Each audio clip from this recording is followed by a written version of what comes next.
Busy si Lola. Gabi na. Na-video ko mga. Ayan, patulog na sila mga po. Ito ang tamang sukat. Natutunan namin sa indang. Yan o, tingnan yan, laki yan. Ang nakatira dyan lukot. Ginawa namin yan o.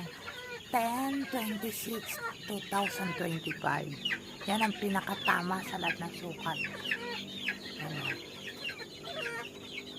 Ito naman yung mga lumang gawa namin ni Lolo. Ayan sila, matutulog na.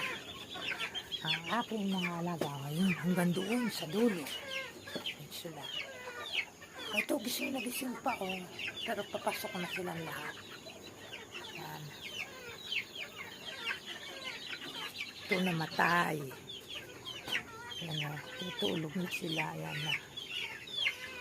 Ayan. Ayan sila mga po.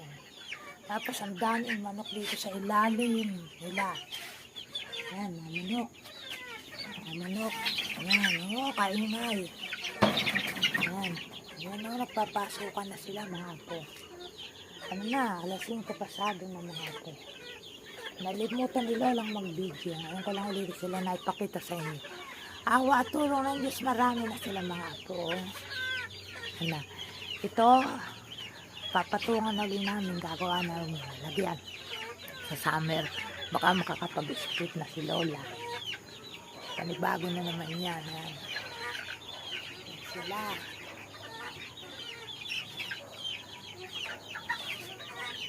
So, ang kukulo ng mga manok ni Lolo. Ang pinya ko, oh, ang laki na mga po. Yan. Diyan sila napunta sa kagubatan na yan. Doon. Ito mga manok ni Lolo. Yan. Ang ingay oh. Ano yung mga apo. Yan ang kaingay nila.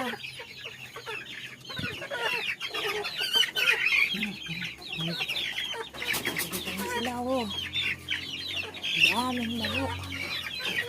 Yan. Madilim na ng mga apo. Madilim na. Ay, hindi makita niya. Ingay na lang. Bye-bye.